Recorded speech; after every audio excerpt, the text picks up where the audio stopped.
وہ سرخ لباس میں دلہن بنی اس وقت بہت خوش نظر آ رہی تھی۔ اس کی خوشی کا اندازہ اس بات سے لگایا جا سکتا تھا کہ وہ دلہن بن کر شرمانے کی بجائے آئینے میں کھڑے ہو کر اپنے سراپے کا جائزہ لے رہی تھی۔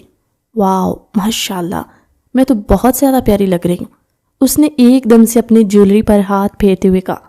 اس کی عمر صرف 16 برس تھی اور اتنی جلدی شادی مچانے کی سب سے زیادہ بڑی وجہ اس کا اپنا دلہا تھا جو ارحم خانزادہ تھا۔ وہ انہی سوچوں میں گم تھی کہ اچانک سے کمرے کا دروازہ کھلا۔ ارحم خانزادہ اندر داخل ہوا اور جیسے اس کی نظر اپنی دلہن پر پڑی، ایک لمحے کے لیے وہ ٹھٹک کر رہ گیا۔ وہ مبہوت ہوا تھا، وہ بے حد پیاری لگ رہی تھی اور حسن کا مجسمہ بنی اس کے سامنے کھڑی اسے دیکھ کر شرمانے کی بجائے اس کی آنکھوں میں آنکھیں ڈال کر مسکرا رہی تھی۔ اوہ، تو اس قدر مسکرایا کیوں جا رہا ہے؟ وہ خود بھی اپنے چہرے پر ایک خوبصورت سی مسکان سجائے آگے بڑھنے لگا۔ اسے آگے بڑھتا دیکھ کر بھی وہ بالکل بھی نہ گھبرائی۔ شاید اسے شادی کی اصل نزاکتوں کے بارے میں ابھی کچھ اندازہ نہیں تھا، لیکن ارحم خانزادہ کی مسکراہٹ بتا رہی تھی کہ وہ ان تمام نزاکتوں سے گزرنے والا ہے۔ میں بہت خوش ہوں، دیکھیں نا میں کتنی پیاری لگ رہی ہوں۔ اس نے ایک دم سے اپنا شرارہ اپنے دونوں ہاتھوں سے ذرا سا اوپر کیا اور گول گول گھوم کر اپنے مجازی خدا کے سامنے اپنا سراپا دکھانے لگی۔ وہ تو ویسے اس کا سراپا دے کر اپنے ہوش کھو بیٹھا تھا۔ اس طرح اسے اپنے سامنے خوش دلی کا مظاہرہ کرتے ہوئے دیکھا تو فوراً سے آگے آیا۔ واقعی میں بہت خوبصورت لگ رہی ہو، کیا تمہیں تحفہ نہیں چاہیے اپنی اس خوبصورتی کا؟ اس نے آگے بڑھ کر اس کے بال جو لٹ کی صورت میں آگے کی طرف نکلے ہوئے تھے ان سے کھیلتے ہوئے اس کی آنکھوں میں آنکھیں ڈال کر محبت بھرے انداز میں پوچھا۔ تو وہ ایک لمحے کے لیے حیران ہوئی۔ تحفہ؟ کیا تحفہ بھی دیتے ہیں؟ کیا شادی کی یہ رسم بھی ہوتی ہے؟ اس نے حیران ہوتے ہوئے معصومیت سے سوال کیا تو وہ اس کی معصومیت پر قربان گیا۔ ہائے رے معصومیت، بالکل تحفہ دیتے ہیں۔ ویسے اگر میں نہ بتاتا تو تحفہ میں خود ہی رکھ لیتا نا۔ ایسے کیسے آپ رکھ لیتے؟ وہ ایک دم سے ناراض ہو کر اس کے سامنے پلنگ پر بیٹھ گئی۔ اگر آپ ایسا کرتے تو میں آپ سے ناراض ہو جاتی۔ اس کی ناراضگی دیکھ کر ایک لمحے کے لیے اس کا دل زور سے دھڑکا۔ اس کا دل چاہا کہ وہ اسے ساری دنیا سے چھپا کر اپنی باہوں میں سمیٹ لے اور اپنے سینے میں چھپا لے۔ اچھا، ایسی بات ہے۔ وہ اس کے برابر میں بیٹھا اور اس کا رخ اپنی طرف کیا۔ ویسے اور کیا کیا رسومات ہوتی ہیں شادی کی؟ کیا آپ روشنی ڈالنا پسند کریں گے؟ اس کے بے حد وہ قریب تھا۔ اس کی سانسیں اس کے چہرے پر پڑ رہی تھی، لیکن وہ نادان اور معصوم سی لڑکی جو صرف 16 برس کی تھی اور جسے شادی کے اصل تقاضوں کے بارے میں کچھ بھی معلوم نہ تھا، وہ جوش سے بتانے لگی، کیا آپ کو پتہ ہے مجھے دلہن بننے کا بہت زیادہ شوق تھا اور آج میرا یہ شوق پورا ہوا ہے۔ وہ ہنستے ہوئے اسے بتانے لگی اور اس کی نظریں مسلسل اس کے چہرے کا طواف کر رہی تھی۔ اس نے نظریں جھکا لیں۔ اب آپ مجھے ایسے کیا دیکھ رہے ہیں؟ ایسے نہ دیکھیں، میں پزل ہو رہی ہوں۔ پہلی بار اسے احساس ہوا کہ وہ اسے گہری نگاہوں سے دیکھ رہا ہے اور اس کے بالکل قریب بیٹھا ہوا ہے۔ ارے یہ کیا بات ہوئی؟ میں تو تمہاری معصومیت دیکھ رہا ہوں۔ ویسے یہ تو بتاؤ۔ وہ ایک دم سے اس کے کان کے قریب جھکا اور سرگوشی نما انداز میں پوچھنے لگا، کیا تمہیں یہ پتہ ہے کہ شادی کی رات میاں اور بیوی کے درمیان کیا ہوتا ہے؟ اس کی بات سن کر ایک دم سے وہ جوش سے بولنے لگی، ہاں مجھے پتہ ہے، مجھے زویا نے بتایا تھا کہ دلہا دلہن ایک ساتھ سوتے ہیں اور پھر صبح اٹھ کر نہا لیتے ہیں۔ اس کی بات سن کر وہ زوردار انداز میں ہنسا تو وہ برا مان گئی۔ تو کیا میں غلط کہہ رہی ہوں؟ سب نہاتے ہی تو ہیں، یہ بھی تو شادی کی ایک رسم ہی ہے۔ ابھی میں بہت تھکی ہوں، صبح اٹھ کر یہ رسم کر لوں گی۔ اس نے ایک دم سے اپنا دوپٹہ اتارنے کی کوشش کی تو ارحم خانزادہ نے آگے بڑھ کر اس کا ہاتھ پکڑ لیا۔ ارے میری جان، یہ کیا کر رہی ہو؟ وہ رسم پتہ ہے کیسے ادا ہوتی ہے؟ اس نے دوبارہ سے جھک کر اس کے کان میں سرگوشی کی تو وہ لرز اٹھی۔ کیسے ہوتی ہے مجھے کیا پتا، واش روم میں جا کر نہانا ہی تو ہوتا ہے، اور کیا ہوتا ہے؟ اتنی سی رسم کے بارے میں بھی مجھ سے پوچھ رہے۔ وہ نا سمجھی سے اس کی طرف دیکھنے لگی۔ نہیں میری جان، اس نے ایک دم سے اس کے کندھے تھام کر اس کا رخ اپنے قریب کیا۔ آج میں تمہیں بتاتا ہوں کہ یہ رسم کیسے ادا ہوتی ہے۔ میاں بیوی کے درمیان کیا ہوتا ہے کہ یہ رسم واجب ہو جاتی ہے؟ اس نے اپنی آواز میں خمار بھرتے ہوئے اس انداز میں کہا کہ وہ ایک لمحے کے لیے کانپ گئی۔ کیا ہوتا ہے میاں بیوی کے درمیان؟ اس نے ایک دم سے بچوں کی طرح سوال کیا تو وہ زیر لب مسکرانے لگا۔ پھر اس نے آگے بڑھ کر اسے خود میں سمونے کی کوشش کی۔ اس کے بال ہاتھ بڑھا کر کھول دیے جو جوڑے میں مقید تھے۔ اس کے آبشار سے بال اس کی کمر پر پھیل گئے اور ادھر ادھر ہوا کے سنگ اڑنے لگے۔ وہ ان بالوں میں گھس کر ان کی خوشبو کو اپنے اندر اتارنے لگا۔ دور ہو جائیں پلیز، یہ آپ کیا کریں؟ اس کا وجود ہولے ہولے کانپنے لگا، لیکن ارحم خانزادہ کے چہرے پر چھائی مسکراہٹ میں کوئی کمی نہ آئی۔ میں وہی تو کر رہا ہوں جس کے بعد نہانا فرض ہو جاتا ہے۔ اس نے اس کے چہرے کو اپنے ہاتھوں کے پیالے میں بھرا اور ایک دم سے اس کے ہونٹوں پر جھکنے لگا۔ ارحم پلیز دور ہو جائیں، یہ آپ کیا کریں؟ کچھ تو شرم کریں۔ وہ جو ناز سمجھی سے اسے دیکھ رہی تھی اس کی اس ادا پر مچلنے لگی۔ میں بھلا کیوں شرم کروں؟ شوہر ہوں تمہارا، پوری دنیا کے سامنے تمہیں اپنی بیوی مانا ہے، اور تمہیں پتہ ہے بیوی کے ساتھ جو دل میں آئے وہ سب کیا جاتا ہے، بیوی کو اف بھی نہیں کرنا ہوتا۔ اس نے ایک دم سے اسے پلنگ پر دھکا دیا۔ اس سے پہلے کہ وہ کچھ کہتی اس کے منہ پر ہاتھ رکھا۔ جانے من، یہ دن دیکھنے کے لیے تو میں نے کتنے پاپڑ بیلے ہیں، آخر آج تو میری دسترس میں آ گئی ہو، اور تم مجھے خود بھی اس بات سے نہیں روک سکتے۔ اس کی بات سن کر 16 سالہ عشا کے چہرے پر حیرت پھیلتی چلی گئی۔ نہیں نہیں، دور ہو جائیں، ایسا کیسے ہو سکتا ہے؟ سب پاگل ہو گئے، کیا یہ اس طرح؟ کیوں مجھے چھو رہے ہیں؟ اس نے اس کی کمر پر ہاتھ پھیرتے ہوئے جب اسے خود سے قریب کیا تو وہ ایک دم سے آنکھیں نکال کر اسے دیکھنے لگی، اور اس کی ایک ایک ادا پر ارحم خانزادہ قربان ہوتا جا رہا تھا۔ میری جان، تم حد سے زیادہ معصوم ہو گیا۔ کیا تمہیں کسی نے بتایا نہیں کہ نہانا کیوں فرض ہوتا ہے، کیوں یہ رسم کی جاتی ہے؟ میں تو تمہیں آہستہ آہستہ اس رسم کی طرف لے جا رہا ہوں، اور تم ہو کہ مجھے روک رہی ہو۔ ایک دم سے جھک کر اس کی گردن میں گم ہونے لگا اور اسے محبت سے چھونے لگا۔ عشا حیران و پریشان اسے دیکھتی رہ گئی۔ پلیز دور ہو جائے۔ ارحم نے ایک دم سے آگے بڑھ کر اس کے منہ پر ہاتھ رکھا۔ آج کچھ بھی مت کہو پلیز، میں تمہارا شوہر ہوں اور میں تم پر پورا حق رکھتا ہوں۔ آج میں اپنا ہر حق تم سے وصول کروں گا اور تم کچھ بھی نہیں کہو گی، میری جان۔ اس نے ایک دم سے اس کا چہرہ اپنے ہاتھوں میں بھرا اور اس پر جھکتا چلا گیا۔ عشا نے آنکھیں میچ کر اس کی شیروانی اپنے ہاتھوں میں جکڑ لی۔ مجھے کپڑے تو چینج کرنے دے، بہت گرمی ہو رہی ہے۔ اس نے بہانہ کیا تو ارحم نے اسے خود ہی اور زیادہ قریب کر لیا۔ وہ دونوں یکجان دو قلب نظر آنے لگے۔ ارحم نے آگے بڑھ کر اس کا دوپٹہ اتار دیا۔ عشا کی آنکھوں میں حیرت کا سمندر ابھر آیا۔ پھر کیا ہو رہا ہے؟ وہ کہنے لگی۔ وہی رسم ہو رہی ہے جس کا تم نے ذکر کیا تھا، بس اس کے بعد ہم نہا لیں گے۔ ارحم نے شرارت سے کہا تو عشا آنکھوں میں حیرت لیے اسے دیکھنے لگی۔ پھر عشا نے اس کے کہنے پر اپنا آپ اس کے حوالے کیا، اس کی باہوں میں مچلنے لگی۔ مجھے پتا ہوتا اگر یہ سب ہوتا ہے تو میں کبھی شادی نہ کرتی۔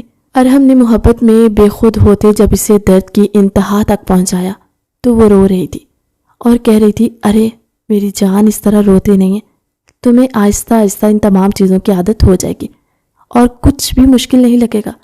اس نے اسے محبت سے اپنی باہوں میں بھرا اور اس کے بال سہلانے لگا۔ وہ روتے روتے اس کے گلے لگ گئی۔ ارحم مسکرا دیا۔ دیکھا نا، درد میں بھی تمہیں میں ہی یاد آیا ہوں۔ یہی رشتہ ہوتا ہے میاں بیوی کا۔ بس اب ہماری رسم پوری ہوگی۔ وہ اس کے کان میں مستی بھرے انداز میں کہنے لگا۔ وہ کب اس کے کندھے پر سر رکھے نیند کی گہری وادیوں میں کھو گئی، اسے پتہ ہی نہ چلا۔ ایسے ہی تو نہیں میں تم سے محبت میں مبتلا ہوا، ایسے ہی تو نہیں میں تم پر قربان ہو گیا۔ تم ہو اس لائق کہ تمہیں چاہا جائے، تم پر قربان ہوا جائے اور تم پر اپنی جان نچھاور کی جائے۔ تم کیپٹن ارحم خانزادہ کی بیوی ہو اور تم اس سے زیادہ محبت کی حقدار ہو۔ اس نے اسے بیڈ پر لٹاتے ہوئے اس کے بالوں کو سہلاتے ہوئے کہا، اور پھر خود بھی تھک ہار کر اس کے برابر میں سو کر اسے اپنی باہوں میں بھینچ کر نیند کی گہری وادیوں میں گم ہو گیا تھا۔ شادی سے 1 ہفتہ قبل ماما، بابا، آپ لوگ کہاں ہیں؟ جلدی سے آ جائیں، ارحم بھائی کا فون آیا۔ یہ ارحم کی اکلوتی چھوٹی بہن لائبہ تھی، جو اپنے کمرے میں دوڑتے ہوئے اپنا موبائل ہاتھ میں پکڑے تمام لوگوں کو آواز لگا رہی تھی۔ ارے کیا ہو گیا ہے؟ کیا تمہاری لاٹری نکل آئی ہے جو اس طرح دوڑ رہی ہو اور سب کو خبردار کری ہو؟ لائبہ سے بڑے شام نے اس آفت کی پڑیا کے بال کھینچ کر کہا تو وہ برا مان گئی۔ آپ سے کسی نے بات نہیں کی نا، آپ کیوں مجھے تنگ کریں؟ پھر آگے بڑھ گئی اور اپنا فون ماما بابا کو تھما دیا۔ ارحم بھائی سے بات کریں، وہ کیا کہہ رہے ہیں ذرا سنیں، اس نے خوش ہوتے ہوئے کہا اور موبائل ان کے حوالے کر دیا۔ ہاں بیٹا کیسے ہو؟ وہ پہلی بار اسے یوں اپنے روبرو موبائل میں دیکھ رہی تھی۔ وہ ویڈیو کال پر تھا۔ میں ٹھیک ہوں ماما، کل پاسنگ آؤٹ تقریب ہے، آپ دونوں کو آنا ہے اور پھر میں یہاں آ جاؤں گا۔ اس کے بعد آپ کے فوجی بیٹے کا مشن شروع ہو جائے گا، یعنی اب میں باقاعدہ طور پر خود کو فوجی کہہ سکتا ہوں۔ اس نے فخر سے اپنا سینہ چوڑا کرتے ہوئے کہا تو اس کے والدین کی آنکھوں میں آنسو آ گئے۔ بابا ماما میں بھی آپ کے ساتھ آؤں گی، آخر کو میرے اکلوتے فوجی بھائی کی پاسنگ آؤٹ تقریب ہے، میں بھی آپ کے ساتھ آؤں گی، اس نے کہا تو ارحم نے اپنے آئی برو اکٹھے کیے۔ تم آؤ گی تو لوگ کیا کہیں گے کہ یہ کالی کلوٹی ارحم کی بہن ہے؟ اس نے حسب معمول اسے چھیڑا۔ لائبہ کے نقش بہت پیارے تھے لیکن اس کا رنگ دبتا ہوا سا تھا، اس لیے وہ اسے چھیڑتا۔ دیکھیں نا بابا، آپ کا فوجی بیٹا نہیں بدلا، ہونا تو یہ چاہیے تھا کہ وہ سخت گیر فوجی بن کر باہر آتا، لیکن شاید فوجی ادارہ ان کے اندر کے شرارتی انسان کو گہری نیند نہیں سلا سکے، لائبہ نے منہ بسور کر کہا تو اس کے والدین ہنسنے لگے۔ اچھا بیٹا تم ٹھیک ہو نا؟ اس کے والدہ نے محبت پاش نگاہوں سے اسے دیکھتے ہوئے کہا جی میں بالکل ٹھیک ہوں، اور اب مجھے اتنی ہی بات کرنے کی اجازت ہے، باقی باتیں گھر آ کر ہوں گے۔ آپ لوگ آئیں گے نا؟ اس نے امید سے ان دونوں سے پوچھا۔ ہاں بیٹا کیوں نہیں، ہم کیوں نہیں آئیں گے، ہم ضرور آئیں گے، آخر کو ہمارے بیٹے کی خوشی کا دن ہے، ہم کیوں پیچھے رہیں گے، تم فکر نہ کرو، ہم وقت پر پہنچ جائیں گے، انہوں نے کہا تو وہ مسکرانے لگا۔ ٹھیک ہے اب میں فون رکھتا ہوں، اپنا خیال رکھیے گا، اور ہاں یہ لائبہ کو ذرا کوئی اچھا سا صابن دلا دیجیے تاکہ یہ منہ دھو کر گھوری ہو جائے۔ لائبہ نے اس کی بات سنی تو ایک دم سے اس کی آنکھیں ابل پڑی۔ بھائی جان صابن کا نہیں فیس واش کا زمانہ ہے، آپ ابھی تک پرانے دور میں ہی جی رہے۔ لائبہ نے بھی چوٹ کی تھی تو وہ زور زور سے ہنسنے لگا۔ ٹھیک ہے اللہ حافظ، یہ کہہ کر اس نے فون بند کر دیا۔ لائبہ نے اپنا فون اپنے بابا سے لیا اور جیسے ہی باہر نکلنے لگی تو وہاں کھڑی عشا نے اسے کینہ توز نگاہوں سے دیکھا۔ اکیلے اکیلے بات کر لیے، میری بات بھی کروا دیتی ارحم بھائی سے۔ وہ سخت ناراض نظر آنے لگی۔ عشا تمہیں خدا کا واسطہ ہے، اپنا رشتہ تو بھائی سے خراب نہ کرو، انہیں بھائی کہہ کر۔ لائبہ نے زبان دانتوں تلے دبا کر شرارت سے کہا تو وہ شرمانے لگی اور آگے بڑھ کر اسے زوردار دھپ رسید کی۔ جو تم نے اپنے خیال میں رشتے بنائے ہوئے ہیں نا، یہ اپنے پاس ہی رکھو اور چلو میرے ساتھ کچن میں کام کرو، میں تھک گئی ہوں صبح سے کام کر کر کے۔ یہ ہیلپر بھی نا آج کے دن ہی چھٹی کرنی تھی، سنڈے بھی آرام سے نہیں گزارنے دیتی، کل یونیورسٹی بھی جانا ہے، اس کے اپنے ہی مسئلے تھے۔ میری ماں کل کوئی یونیورسٹی نہیں جائے گا، ہم سب پاسنگ آؤٹ تقریب کے لیے جائیں گے، لیکن میرا تو کل اہم اسائنمنٹ ہے، آپ مجھے وہ ضرور جمع کروانا ہے ورنہ میرے نمبر کٹ جائیں گے۔ عشا کے اپنے ہی رونے تھے، وہ نئی نئی کالج میں داخل ہوئی تھی، اس کا پہلا سال تھا تو وہ کسی طور پر چھٹی نہیں کر سکتی تھی۔ کتنی بدتمیز ہو، ارحم بھائی کو کتنا برا لگے گا کہ تم نہیں۔ اچھا اگر ایسا ہوتا تو وہ مجھے خود اپنے منہ سے دعوت دیتے، مجھے تو کسی نے دعوت نہیں دی، میرا نام تک نہیں لیا۔ میں نے فون پر تم لوگوں کی گفتگو سنی تھی، مجھے تو کسی نے انوائٹ نہیں کیا۔ وہ ناراض ہونے لگی تو لائبہ ہنس پڑی۔ ارے پاگل، کسی کی شادی یا ولیمہ تھوڑی ہے جو ہر کسی کو دعوت دی جائے، اس کو جانا ہے وہ جا سکتا ہے۔ لائبہ نے اسے سمجھایا لیکن اب میں نے نہیں جانا، مجھے کام ہے۔ ایک دم سے اس کا مزاج تبدیل ہوا اور وہ مڑ کر اپنے کمرے میں جا پہنچی۔ ایسی ہی سر پھری لڑکی ہے نہ جانے ارحم بھائی کو اس میں کیا دکھا ہے، خود بھی سر پھرے ہی ہو جائیں گے اس کے ساتھ رہ کر۔ لائبہ نے پیچھے سے تبصرہ کیا لیکن تب تک وہ اپنے کمرے میں جا چکی تھی۔ یہ تم کس کو سر پھرا کہہ رہی ہو؟ عجیب بات نہیں، ایک پاگل دوسرے کو سر پھرا کہہ رہا ہے۔ شام نے مسکرا کر اپنے سینے پر بازو لپیٹے تو لائبہ اسے گھورنے لگی۔ آپ میرے پیچھے کیوں پڑ جاتے؟ ایک ہی بہن ہوں میں آپ کی، اس کے باوجود بھی آپ کو چین و سکون نہیں ہے۔ وہ پاؤں پٹکتے ہوئے وہاں سے جانے لگی تو شام کی ہنسی نے دیر تک اس کا پیچھا کیا۔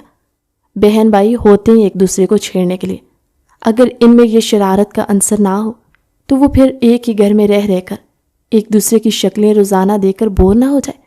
شام کی بات سن کر نہ چاہتے ہوئے بھی اسے ہنسی آ گئی، لیکن اس نے پلٹ کر جواب نہ دیا کیونکہ اسے اپنی یونیورسٹی کا ایک اہم کام بھی انجام دینا تھا، اور اب اگر وہ شام سے باتوں میں بیٹھ جاتی تو سارا وقت گزر جاتا۔ عشا میرا بچہ ادھر آؤ ذرا۔ یہ چچی جان تھی، انہوں نے ایک نفیس سے سوٹ سیبتن کیا اور وہ تقریبیں جا رہی تھی۔ انہوں نے جانے سے پہلے عشا کو اپنے پاس بلایا۔ جی چچی جان کہیے، ان کے پاس بیٹھ کر معصومیت سے انہیں دے کر پوچھنے لگی۔ بیٹا ملازمہ کو میں نے ساری ہدایت کر دی کہ کچن میں کیا کیا کرنا ہے، تم بھی بیٹا اس کے ساتھ لگ جانا۔ آج میرے بیٹے کی پسند کا ہر کھانا بنے گا۔ تمہیں تو ارحم کی پسند کا اندازہ ہے نا بیٹا، ذرا سب کو سنبھال لینا۔ مجھے امید ہے کہ تمہارے حوالے گھر کر کے جا رہی ہوں تو کوئی گڑبڑ نہیں ہوگی۔ انہوں نے محبت سے عشا کا چہرہ تھپتھپایا۔ وہ مسکرانے لگی۔ چچی جان آپ فکر نہ کریں، میں نے بس یونیورسٹی میں ایک اسائنمنٹ جمع کروانا ہے اور پھر میں دوبارہ لوٹ آؤں گی۔ اس کے بعد میں ہوں گی اور ملازمہ ہوں گی اور ہم اچھے طریقے سے اہتمام کر لیں گے۔ ویسے بھی آپ تو کل صبح تک آئیں گے نا؟ اس نے چچی جان سے پوچھا تو وہ اسبات میں سر ہلانے لگی۔ ہاں بیٹا، ہم کل صبح ہی آئیں گے، دیر ہو جائے گی لیکن تم سارا انتظام کر کے رکھنا۔ لائبہ ہمارے ساتھ جا رہی ہے، تمہاری مدد ضرور کرواتی۔ ارے کوئی بات نہیں چچی جان، اسے ساتھ لے جائیں، وہ اپنے بھائی سے کتنی محبت کرتی ہے میں اچھی طرح جانتی ہوں، اور ایسے میں اگر اس کے اہم دن میں اس کے ساتھ نہیں ہوگی تو ارحم کو بھی بہت برا لگے گا۔ عشا کی بات سن کر ان کے پورے وجود میں سکون اتر آیا تھا۔ ٹھیک ہے بیٹا، ہم نکلتے ہیں، پیچھے گھر کا دھیان رکھنا، اور ہاں شام بھی اپنے کام کے حوالے سے شہر سے باہر کیا ہوا، گھر میں اکیلی ہو ہر چیز کا خیال رکھنا، ٹھیک ہے بیٹا، اللہ حافظ۔ انہوں نے اس کو سر پر شفقت سے ہاتھ پھیرا اور اسے بہت سی ہدایات کرتی ہوئی گھر سے نکل گئیں۔ وہ پورا دن کچن میں لگی رہی۔ آج سخت ترین گرم دن تھا اور اس شدید گرمی میں کالج سے آنے کے بعد کچن میں ملازمہ کے ساتھ لگی رہی۔ اس نے ارحم کی پسند کی بریانی، کڑاہی، کھیر، شامی کباب، فرائیڈ آئٹمز اور بھی نہ جانے کون کون سی نت نئی ایجادات کر کے ٹیبل پر سجا دیا تھا۔ رات ہونے کے قریب تھی، شدید تھکی ہوئی تھی، لیکن اچانک سے باہر شور بلند ہونے پر وہ ایک لمحے کے لیے ڈر سی گئی۔ ملازمہ جا چکی تھی، اب وہ بڑے سے گھر میں اکیلی تھی۔ ایک دم سے اس کا دل زور زور سے دھڑکنے لگا۔ شور میں اضافہ ہوتا چلا جا رہا تھا، ایسا لگ رہا تھا کہ دور کہیں ڈھول بجایا جا رہا ہے۔ وہ کچھ بھی سوچے سمجھے بغیر چھت پر آئی اور نیچے جھانکنے لگی تو کیا دیکھتی ہے کہ نیچے چچا، چچی، شام اور لائبہ موجود ہے۔ پورا محلہ جمع ہے اور محلے والوں نے ارحم کو کندھوں پر اٹھایا ہوا، اسے گلے میں پھولوں کے ہار پہنائے ہوئے تھے۔ ارے یہ لوگ اتنی جلدی آ گئے؟ وہ فوراً سے اتر کر باہر گلی میں آئی۔ اس کی حالت بالکل گھریلو سی تھی۔ اس نے بالوں میں کیچر لگایا ہوا تھا، دوپٹہ کندھے پر گزار کر کمر کے گرد باندھا ہوا تھا۔ وہ دھان پان سی دبلی پتلی، کمر پر ہاتھ رکھے یہ منظر اپنی آنکھوں سے دیکھ کر حیران ہو رہی تھی۔ لائبہ نے آگے بڑھ کر اسے بھی اپنے پاس آنے کی ہدایت کی، لیکن اس نے اپنے حلیے کی طرف اشارہ کیا۔ رفتہ رفتہ ہجوم چھٹنے لگا، لوگ اپنے گھروں کو واپس جانے لگے۔ ارحم مسکرا کر ہر ایک سے مل رہا تھا۔ وہ انتہائی عاجز تھا اور کافی حد تک شرارتی بھی، نٹکھٹ سا تھا۔ نوجوان تھا، تمام لوگ اپنے گھروں کو جا چکے، بہترین استقبال کیا گیا۔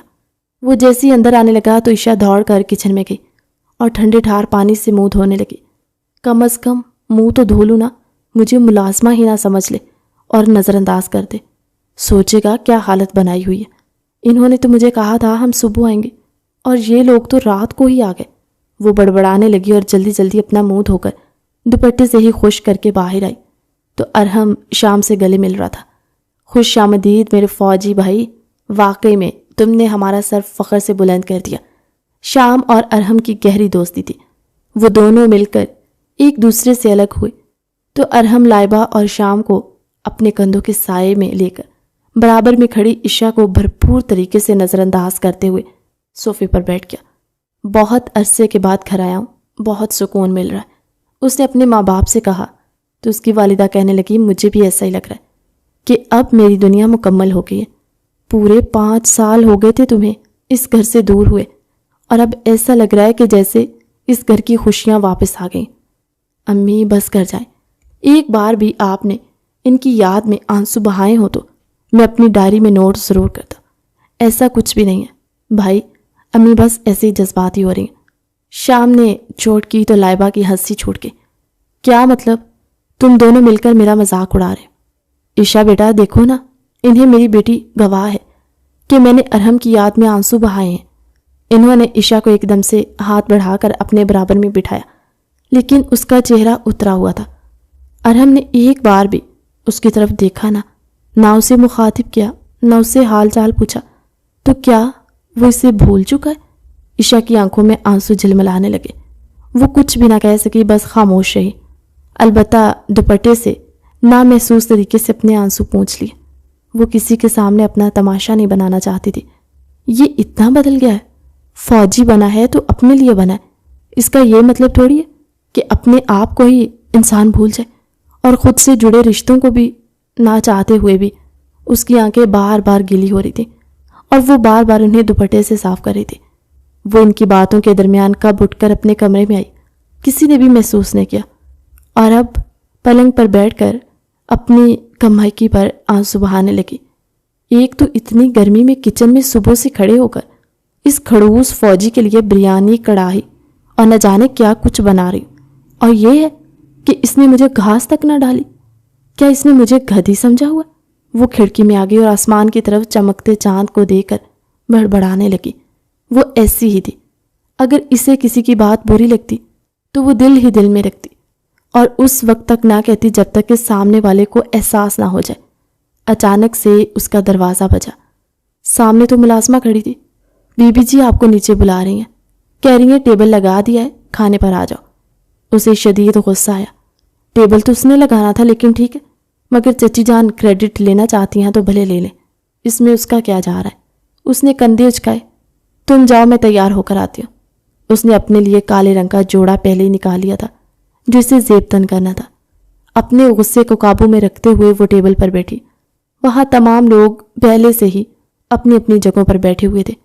کسی نے بھی اس کی آمد کو نوٹس نہ کیا، خاص طور پر ارحم نے. وہ اپنے بابا سے گفتگو میں لگا ہوا تھا اور وہاں پی ایم اے کے سارے واقعات سنا رہا تھا جن پر باقی لوگوں کا ہنس ہنس کر برا حال تھا. لائبہ کی بچی، تم بھی مجھے بھول گئی ہو. تمہارا بھائی کیا یہ بات بھول گیا؟ تمہاری ایک عدد بہن بھی ہے. عشا نے دل ہی دل میں کینہ توز نگاہوں سے اسے دیکھتے ہوئے کوسا. کھانا بہت اچھا بنا ہے، شام نے کہا تو چچی جان نے مسکراتے ہوئے تعریف وصول کر لی. وہ حیرت سے انہیں دیکھنے لگی. کھانا میں نے بنایا، اس نے شام سے کہا. اچھا، واقعی میں بہت اچھا ہے. اس نے سب کے سامنے اس کی تعریف کی، لیکن کوئی بھی اس کی تعریف کی طرف متوجہ نہ تھا. اس کا دل ایک دم سے بری طرح سے ٹوٹ گیا. کھانے سے دل ہی اچاٹ ہو گیا. وہ مرے مرے قدموں سے دوبارہ کمرے میں آ گئی اور وہ لوگ وہیں چائے کی محفل جمانے لگے. اس کا دل رونے لگا. میں واقعی میں یتیم ہوں. آج مجھے پتہ چل گیا. یہ لوگ مجھ سے اس طرح رویہ اختیار کیے ہوئے. اس کے آنسو ٹوٹ ٹوٹ کر نکلنے لگے. وہ کب نیند کی وادیوں میں یہ سوچتے سوچتے سو گئی، اسے پتہ ہی نہ چلا. صبح یونیورسٹی کے لیے اسے بہت دیر ہو چکی تھی. آج مجھے کسی نے جگایا بھی نہیں. ارحم کے پیچھے سب اتنا پاگل ہو گئے کہ انہیں یہ بھی یاد نہ رہا کہ اگر میں سوئی ہوئی ہوں تو مجھے یونیورسٹی کے لیے ہی جگا دیا جائے. وہ 16 سالہ لڑکی یہی سوچتے ہوئے ناشتے کے لیے نیچے آئی اور بے دلی سے کچن میں اپنے لیے آملیٹ بنانے لگی. بیٹا میری بات تو سننا. چچی جان نے اچانک سے کچن میں آ کر جیسے اس کے سر پر دھماکہ سا کیا. اس نے آنکھیں چھوٹی کر کے ان کی طرف دیکھا. چچی جان، صبح ہی صبح آپ کو مجھ سے کیا کام ہے؟ اس نے پوچھ ہی لیا. بیٹا ضروری کام ہے، اس لیے بلا رہی ہوں. آپ نے مجھے جگایا ہی نہیں. نہ چاہتے ہوئے بھی شکوہ زبان پر آ گیا. وہ تو یہ بھی کہنا چاہتی تھی کہ ارحم کے آتے ہی آپ یہ بھول گئے کہ آپ کی ایک لپالک اولاد بھی ہے جو آپ کے بھائی کی بیٹی ہے. لیکن پھر وہ چپ رہی. مجھے پتا تھا کہ تمہیں دیر ہو رہی ہے، لیکن میں نے تمہیں جان بوجھ کر نہیں اٹھایا. اور اگر وجہ جاننی ہے کہ کیوں نہیں اٹھایا تو میرے پیچھے پیچھے میرے کمرے میں چلی آؤ. اب ایک دوسرا جھٹکا اسے لگا. یہ بھلا کیا بات ہوئی؟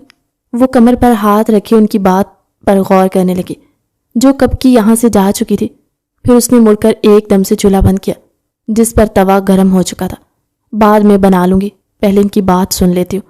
اب اس کے دل میں خود بھی درد اٹھ رہے تھے کہ کل سے ان کا رویہ کیوں اجنبی سا تھا۔ جی چچی جان کہیے، اس نے ان کے کمرے میں قدم رکھتے ہی پوچھا تو وہ اسے دیکھ کر مسکرانے لگی اور ایک دم سے اس کے گلے مل کر اس کے سر پر بوسہ دیا۔ اب جو بات تمہیں کہنے جا رہی ہوں وہ غور سے سنا اور پھر اپنا جواب مجھے دینا۔ جواب کی مجھے بہت جلدی ہے، بات ہی ایسی ہے۔ چچی جان کی تمہید سن کر ایک لمحے کے لیے اس کا دل زور سے دھڑکا۔ آخر یہ ہو کیا رہا ہے؟ اس نے دل ہی دل میں سوچا۔ پھر چچی جان کی طرف متوجہ ہو گئی جب ابھی بات کا آغاز کرنے والی تھی۔ بیٹا، ہر لڑکی اپنے گھر میں پرائی ہوتی ہے اور ایک نہ ایک دن اسے بیاہ نہ ہوتا ہے۔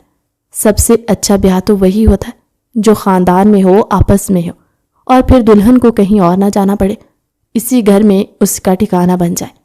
وہ ان کی بات پر غور کرنے لگی، تب بھی اسے کچھ سمجھ نہ آیا۔ اسے ایسا لگا کہ جیسے وہ کوئی اہم راز بتانے والی ہیں۔ میری جان، ارحم خانزادہ کی خواہش ہے کہ 1 ہفتے کے اندر تمہاری شادی اور رخصتی کر دی جائے۔ یہ بات سنتے ہی وہ ایک دم سے اپنی جگہ سے کھڑی ہو گئی۔ چچی جان، یہ کیسے ہو سکتا ہے؟ میں پڑھنا چاہتی ہوں، اور ارحم کون ہوتے ہیں بھلا میری زندگی کے بارے میں فیصلہ کرنے والے؟ جب رشتہ ہوگا تب دیکھی جائے گی۔ اب جب کوئی رشتہ ہی نہیں موجود تو پھر انہیں کیا جلدی؟ مجھے گھر سے بھگانے کی ایک دم سے اس کے حلق میں آنسوؤں کا گھولا سا پھنس گیا اور اس کی آواز تبدیل ہو گئی۔ ارے میری جان، تم رو کیوں رہی ہو؟ پہلے میری بات پوری سنو۔ چچی جان، آپ بتائیں، پھر ارحم کو مجھ سے مسئلہ کیا ہے؟ وہ پچھلے 3-4 دنوں سے آئے ہوئے اور اس طرح میری زندگی کے بارے میں فیصلہ کیوں کرے؟ کیا انہیں میرا وجود اس گھر میں کھٹک رہا ہے؟ وہ اونچی آواز میں کہہ کر رونے لگی تو چچی جان نے مسکراتے ہوئے اسے اپنے گلے سے لگایا۔ میری جان، پہلے بات کو اچھی طرح سنتے ہیں، سمجھتے ہیں۔ ارحم خانزادہ نے تمہاری شادی طے کر دی ہے تو مطلب طے کر دی ہے۔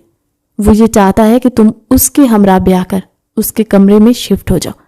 اب سمجھ آئی میری بات؟ وہ جو تیز بول رہی تھی، چچی جان نے ایک دم سے بڑھ کر اسے اپنے گلے سے لگایا اور جب اسے سمجھایا تو وہ چند لمحے نہ سمجھی سے انہیں دیکھتی رہی۔ پھر جیسے اسے سمجھ آئی تو اس کی آنکھیں حیرت سے پھیل گئی اور پھر اس کا منہ کھلے کا کھلا رہ گیا۔ یہ کیسے ہو سکتا ہے؟ وہ وہیں بیٹھ گئی۔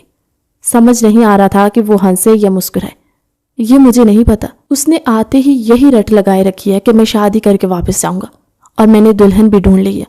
2 دن تو اس نے مجھے ان چکر بنائے رکھا۔ سمجھی شاید وہاں ٹریننگ کے دوران اسے کوئی پسند آ گیا اور اس سے وعدہ کر کے آ گیا، لیکن جب اس نے براہ راست تمہارا نام لیا کہ میں عشا سے شادی کرنا چاہتا ہوں اور پھر ہی اپنے مشن پر دوبارہ جانا چاہتا ہوں تو میں انکار نہ کر سکی۔ بھلا تم بھی ہماری ہی بیٹی ہو، ہمارے ہی گھر کی ہو اور ہماری ہی بہو بنو گی۔ اس سے زیادہ خوشی کی بات اور کیا ہو سکتی ہے؟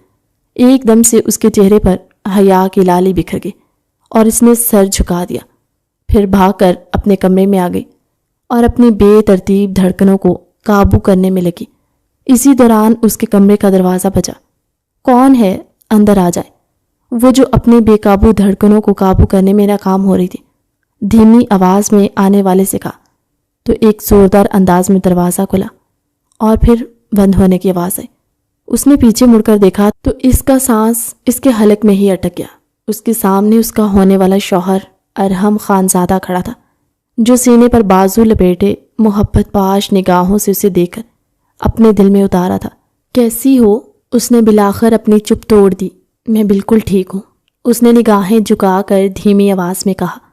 تمہیں امی جان نے پیغام تو پہنچا ہی دیا ہوگا۔ وہ چند قدم آگے آیا اور اسے اپنی نظروں کے حصار میں لے کر بولا، جی وہ بس اتنا ہی کہہ سکے۔ تو پھر تمہاری کیا رائے ہے؟ تم نے اپنی رائے نہیں بیان کی؟ وہ اس کی طرف بھرپور انداز میں متوجہ تھا اور ایک لمحے کے لیے بھی اس نے محسوس کیا کہ ارحم خانزادہ نے اپنی آنکھیں نہیں ہٹائی۔ میں کیا کہہ سکتی ہوں؟ وہ میرے بڑے ہیں، میرے بارے میں جو فیصلہ کریں گے اچھا ہی کریں گے۔ ویسے بھی مجھے شادی کرنے کا بہت شوق ہے، نئے نئے کپڑے پہننے کو مل دیں گے، تیار ہو کر فوٹو شوٹ کروانا ہوگا، اور ان تمام چیزوں کا تو مجھے حد سے زیادہ شوق ہے۔ ایک دم سے وہ امیچور نظر آنے لگی اور تیز تیز لہجے میں کہنے لگی، تو ارحم خانزادہ کے لہجے اور چہرے پر بے پناہ مسکان ابھری۔ وہ اسے تیز تیز بولتا ہوا گہری نگاہوں سے دیکھ رہا تھا۔ اچانک سے عشا کو محسوس ہوا تو وہ بالکل خاموش۔ میں نے کچھ غلط کہا؟ وہ اس کی باتوں کو ایک دم سے بریک لگا تو وہ سنجیدہ سی ہو کر انگلیاں مروڑ کر اس سے پوچھنے لگی۔ جواب میں ارحم خانزادہ نے مسکرا کر آگے کی طرف قدم بڑھائے اور اس کا ہاتھ اپنے ہاتھوں میں لیا۔ وہ اس کی اس حرکت پر پتھر کی ہو کر اسے دیکھنے لگی۔ کیا ہو گیا ہے؟ کیا میں تمہارا ہاتھ نہیں پکڑ کر سکتا؟ ویسے تمہیں کیا لگا میں تمہیں نظر انداز کر رہا ہوں؟ نہیں، بلکہ میں تو تمہاری خوبصورتی جذب کر رہا تھا، اور یہ جذب کرنے میں ہی مجھے 2 سے 3 دن لگے۔ تب کہیں جا کر بولنے کے قابل ہوا تو دل نے صرف ایک ہی بات کہی کہ تمہیں تو اپنے کمرے کی زینت بنانا چاہیے، اور اس کے لیے ضروری ہے کہ تم سے نکاح کیا جائے، تم میری بیوی بن کر میری زندگی میں شامل ہو جاؤ۔ وہ محبت بھرے لہجے میں کہنے لگا تو عشا کی پلکیں خود بخود جھکتی چلی گئی۔ کیا ہو گیا؟ اب تمہاری زبان کو کیوں بریک لگے؟ اس نے دوسرے ہاتھ سے ایک ہاتھ سے اس کا ہاتھ سہلایا۔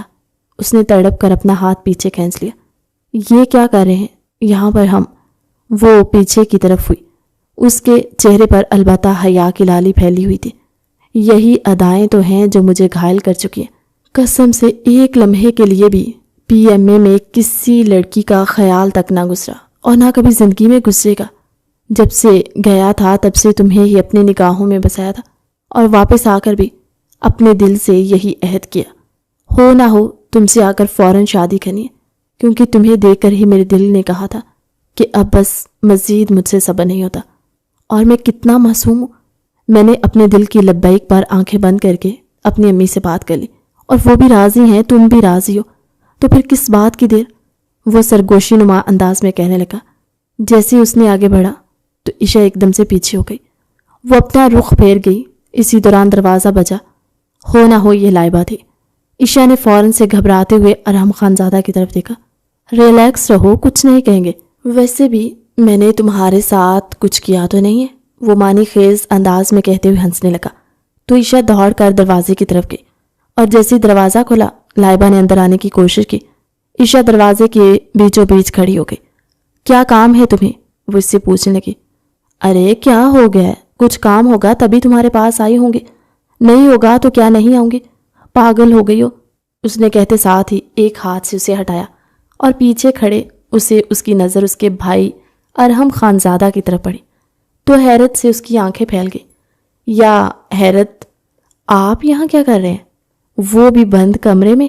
ابھی امی کو بتاتی ہوں، لائبہ نے شرارت سے کہتے ہوئے جیسے ہی باہر کی طرف قدم رکھے تو ارحم خانزادہ نے ایک دم سے اس کا ہاتھ پکڑا۔ لائبہ پاگل ہو گئی ہو؟ کیوں مجھے شرمندہ کروا رہی ہو؟ اب اپنی ہونے والی بیوی کو دیکھ بھی نہیں سکتا، باہر بھی نہیں کر سکتا کیا؟ سب کے سامنے تو ایسی باتیں ہونے سے رہی۔ اس نے ایک دم سے لائبہ کا ہاتھ پکڑ کر اسے اپنے پاس کھڑا کر دیا، اور پھر سر جھکا کر کان کی لو مسلنے لگا۔ اوکے اوکے، میں نہیں بولتی، لیکن منہ بند کر کے رکھنے کے لیے میں کچھ پیسے چارج کرتی ہوں۔ کیا اب اپنے بھائی سے پیسے لوگی؟ یہ رشوت ہوتی ہے، شرم کرو۔ رشوت لینے والا اور دینے والا دونوں جہنم میں جاتے ہیں۔ دیکھیں، اب میں رشوت تو نہیں لے رہی، لیکن اگر آپ چاہتے ہیں کہ سلامتی رہے اور امی کی ڈانٹ آپ کو نہ پڑے تو آپ شرافت سے میرے حوالے 500 روپے کر دیجیے۔ آج میرا ویسے بھی بہت دل ہو رہا تھا برگر کھانے کا، میں ان پیسوں سے برگر منگوا لوں گی۔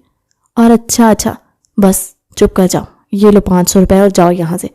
خبردار کسی کو بتایا، اب جاؤ یہاں سے۔ کیا آپ بھی یہاں سے چلیں میرے ساتھ؟ اب 1 ہفتہ ہی تو رہ گیا ہے، اس سے 1 ہفتے میں اپنے دل پر جبر کریں اور بھابھی سے دور رہیں۔ اس نے عشا کی طرف دیکھتے ہوئے مسکرا کر کہا تو وہ بھی ہنس پڑی اور اپنی نظریں جھکا لیں۔ ٹھیک ہے جا رہا ہوں۔ اس نے ایک دم سے لائبہ کے سامنے ہاتھ جوڑے اور کمرے سے باہر نکل گیا۔ تو بڑی کھنی نکلی ہے، اس نے عشا کی کمر پر مکہ مارا۔ دوست کو ہی نہ بتایا، کب سے یہ کھیل چل رہا تھا؟ اس نے عشا کے چہرے کی طرف دیکھتے ہوئے شرارت سے کہا تو وہ مسکرا دی۔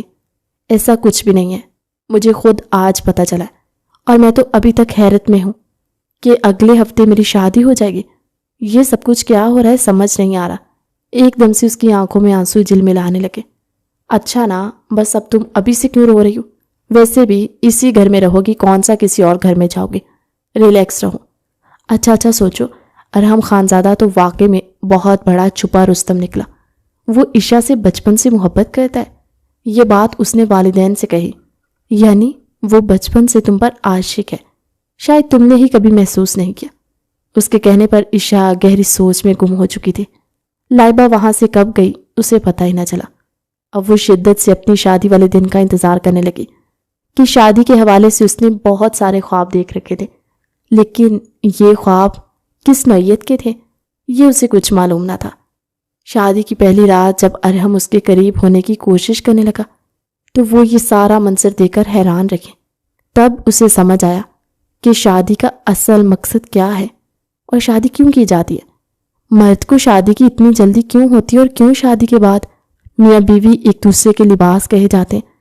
اسے شادی کی پہلی رات ہی ارحم خانزادہ نے اپنی محبت کی بارش میں اس قدر بھگویا تھا کہ وہ رو پڑی، اور پھر اس درد کی شدت کے بعد ارحم کی باہوں میں ہی اپنی پناہ ڈھونڈنے لگی تھی۔ صبح اس کی آنکھ کھلی تو وہ نائٹ سوٹ میں ملبوس تھی۔ یہ سوٹ اس نے کب بدلا اسے یاد نہ تھا۔ شاید ارحم نے یہ سوچ کر ہی اس کے چہرے پر گہری مسکراہٹ پھیل گئی، اور جیسے ہی اس کی نظر اپنے ڈریسنگ کے شیشے پر پڑی تو وہ فوراً سے اٹھ کر آگے آئی۔ وہاں لکھا تھا کالج میں ملیے۔ اس کی بات اسے کچھ بھی سمجھ نہ آئی، لیکن اس کا حکم تھا اس لیے وہ تیار ہونے لگی۔ بیٹا تم کہاں جا رہی ہو؟ وہ جیسے ہی نیچے کی طرف آئی تو چچی جان نے ایک لمحے کے لیے اس کا چہرہ دیکھا۔ امی یونیورسٹی جا رہی ہوں۔ ارے بیٹا تمہاری شادی کو ابھی صرف ایک دن ہوا اور تم صبح یونیورسٹی جا رہی ہو؟ تمہیں کہیں نہیں جانا۔ امی پلیز جانے دینا، میسج تھا، وہ کہہ رہے ہیں یونیورسٹی میں ملو، یعنی وہ وہاں پہلے سے موجود ہوں گے۔ اچھا، یہ ارحم نے کہا تھا۔ چچی جان حیران ہوئی۔ جی لکھا تھا یونیورسٹی تمہیں ضرور جانا ہے۔ اب ان کا کہا تو نہیں ٹال سکتی نا۔ وہ روحانسی ہو کر انہیں دیکھنے لگی۔ ٹھیک ہے چلی جاؤ، لیکن احتیاط سے جانا۔ امی جان نے اسے اجازت دے دی تو وہ دوڑتے ہوئے گاڑی کی طرف آئی اور گاڑی میں بیٹھ کر ڈرائیور کو یونیورسٹی جانے کا حکم دیا۔ وہ ہلکا پھلکا سا تیار ہوئی تھی، بالکل نیچرل سا میک اپ کیے۔ وہ یونیورسٹی میں پہنچی تو اس نے اپنے شوہر ارحم خانزادہ کی تلاش میں ادھر ادھر نظر دوڑائی، لیکن وہ اسے کہیں بھی نہیں نظر آیا۔ بالآخر مایوس ہو کر وہ وہیں کرسیوں پر بیٹھ گئی جہاں اس کی فرینڈز پہلے سے بیٹھی ہوئی تھی۔ تمہارے چہرے پر 12 کیوں بج رہے ہیں؟ ایک لڑکی نے اسے یوں چپ چاپ گمسم سا دیکھا تو پوچھنے لگی۔ نہیں کچھ بھی نہیں، اس نے بہانہ کھڑا کیا، لیکن سچ بات تو یہ تھی کہ وہ ارحم خانزادہ کو یاد کر رہی تھی۔ اس کا دل تھا کہ صبح اٹھ کر وہ آنکھ کھولے تو سب سے پہلے ارحم خانزادہ اسے دکھائی دے، لیکن سب کچھ اس کی توقع کے برعکس ہوا، اور ارحم تو کہیں نہیں تھا۔ یار یہ دیکھو تو کتنا ڈیشنگ بندہ آ رہا ہے، وہ بھی آرمی کے یونیفارم میں۔ بھلا اس کا یہاں کیا کام؟ بہت ہی زیادہ ہینڈسم سا ہے، دیکھو تو صحیح۔ اس کی دوست نائلہ نے ایک دم سے اپنے برابر میں بیٹھی شمائلہ کو مخاطب کرتے ہوئے کہا، تو وہ بھی کتاب رکھ کر سامنے کی طرف دیکھ کر جیسے حیران سی ہوئی۔ واقعی میں تم بالکل ٹھیک کہہ رہی ہو۔ کیا آرمی کالج؟ اس نے اشارہ کیا تو ساتھ والی نے سر ہلا کر تائید کی۔ اس کی باتوں پر عشا نے جیسے ہی نظریں اٹھا کر دیکھا تو اپنی نگاہیں پلٹنا بھول گئی۔ وہ اس کی طرف متوجہ تھا اور عشا کے دیکھنے پر ایک دم سے اس نے ایک آنکھ دبائی اور جذبہ سی ہو کر نیچے کی طرف دیکھنے لگی۔ یہ یہاں کیا کر رہے ہیں؟ وہ ایک دم سے اٹھی اور اپنی کلاس کی طرف چل دی۔ نہیں چاہتی تھی کہ وہ مزید کوئی گڑبڑ کرے۔ اس نے سب لوگوں سے چھپایا ہوا تھا کہ کل ہی اس کی شادی ہوئی۔ جیسے ہی وہ کلاس روم میں داخل ہوئی تو پتھر کسی ہو گئی۔ اس کے سامنے کھڑا سب لوگوں کو مسکرا کر دیکھ رہا تھا۔ اسے دیکھ کر کہنے لگا، آئیے آئیے اندر آ جائیے۔ وہ جلدی سے آ کر اپنی جگہ پر بیٹھ گئی اور فوراً سے موبائل نکال کر میسج ٹائپ کرنے لگے۔ آپ یہاں کیا کریں؟ ایک دم سے میسج کی بھپ پچی تو وہ فوراً سے اپنا موبائل بیگ کے نیچے چھپانے لگی۔ میں یہاں پڑھانے آیا ہوں، 3-4 روز کی ورکشاپ ہے اور آرمی نے یہ کام میرے ذمہ لگایا ہو۔ اتفاق سے یہ تمہارا ہی کالج ہے۔ اس نے مسکراتے ہوئے ایموجی بھیجا تو وہ اپنا سر پیٹنے لگی۔ یعنی 4 دن انہیں اپنے کالج میں برداشت کرنا، ان کے معنی خیزی کو دوسروں کی نظروں سے چھپانا، ایک بہت بڑا امتحان تھا۔ تو آپ منع کر دیتے، ہماری کل ہی شادی ہوئی اور آپ ان چکروں میں پڑ گئے۔ اس نے ناراض ہونے والی ایموجی بھیجی تو وہ تمام لوگوں کے سامنے سر اٹھا کر اسے دیکھنے لگا۔ مس آپ کا نام کیا ہے؟ تمام لوگوں کے سامنے اسے مخاطب کر کے نام پوچھا تو سب کی نظریں اس پر ٹھہر گئیں اور اس کی نگاہیں پھٹی کی پھٹی رہ گئیں۔ جی سر، میرا نام عشا ہے، عشا خانزادہ۔ اس نے اپنا پورا نام بتایا تو وہ مسکرا کر پوری کلاس کو دیکھنے لگا۔ اور اتفاق سے آپ لوگوں کو میرا نام نہیں پتا؟ میں آپ لوگوں کو اپنا نام بتاتا ہوں۔ میرا نام کیپٹن ارحم خانزادہ ہے۔ اس نے عشا کی طرف بھرپور نگاہوں سے دیکھتے ہوئے تمام لوگوں سے کہا، واو، یہ اس کی کلاس کی سب سے زیادہ بولڈ لڑکی نفیسہ تھی، جس نے اس قدر ہینڈسم اور ڈیشنگ سے ارحم خانزادہ کو دیکھ کر فوراً سے کہا تو عشا کا دل چاہا کہ وہ اس کا منہ توڑ دے۔ یہ ذرا آپ اپنے چاہنے والیوں کی طرف جھکاؤ کام کریں تو بہتر ہوگا۔ اس نے تمام لوگوں کی نظروں سے چھپ کر میسج کیا اور ارحم خانزادہ نے بہادری سے وہیں سب کے سامنے موبائل کھول کر اس کا میسج ریڈ کیا اور پھر ایک بار نظر اٹھا کر بھرپور انداز میں اس کی طرف دیکھا۔ آپ کو کیا مسئلہ ہے؟ آپ اپنی پڑھائی پر توجہ دیجیے۔ منہ چڑھاتا ہوا ایموجی بھیجا تو اس کا دل چاہا کہ اس کا سر پھوڑ دے۔ اس کا موڈ بری طرح خراب ہو چکا تھا۔ نفیسہ تو باقاعدہ طور پر اپنی جگہ سے کھڑی ہوئی اور اس کے بالکل سامنے جا کر اسے باتیں کرنے لگی، مسکرا کر نہ جانے وہ کون سی باتیں کری تھی۔ ادھر عشا کا دل جیسے کسی نے مٹھی میں لے لیا ہو۔ اس کی آنکھوں میں موٹے موٹے آنسو آ گئے۔ شادی کے دوسرے ہی دن اگر اس کا شوہر اسے اس طرح تنگ کرے گا تو کیا اسے اچھا لگے گا؟ سر، میں باہر جانا چاہتی ہوں۔ کافی دیر تک وہ دونوں ایک دوسرے سے بے تکلفی سے بات کرتے رہے تو اس نے اپنی توجہ اور احساس دلانے کے لیے ایک دم سے کھڑے ہو کر کہا۔ ارحم کی آنکھوں میں فکر مندی ابھری۔ کیا ہوا ہے آپ کو مس عشا؟ واو، تمہارا تو نام بھی یاد ہو گیا، تمام لڑکیوں نے بلند آواز سے کہا تو ارحم کے لبوں پر دھیمی سی مسکراہٹ ابھری۔ کوئی پریشانی ہے آپ کو؟ آپ کی طبیعت تو ٹھیک ہے نا؟ وہ ایک دم سے آگے بڑھا تو عشا نے ہاتھ اٹھا کر اسے روک دیا۔ طبیعت ٹھیک ہے، بس میں یہاں نہیں بیٹھنا چاہتی، مجھے گھبراہٹ ہو رہی۔ جی پلیز آپ جائیے، باہر جائیے۔ وہ آدھا لیکچر تو دے چکا تھا اور آدھا باقی تھا، لیکن اب اس نے وہ لیکچر فون سے ختم کر دیا اور باہر کی طرف آیا۔ وہ اس وقت نرسنگ روم میں موجود تھے۔ اسے واقعی میں گھبراہٹ محسوس ہو رہے تھے اور دل کی دھڑکن اوپر سے نیچے ہو رہی تھی۔ ارحم خانزادہ فوراً سے نرسنگ روم کی طرف بڑھا اور وہاں بیٹھی اکیلی عشا کو دیکھا تو اس کے پاس چلا آیا۔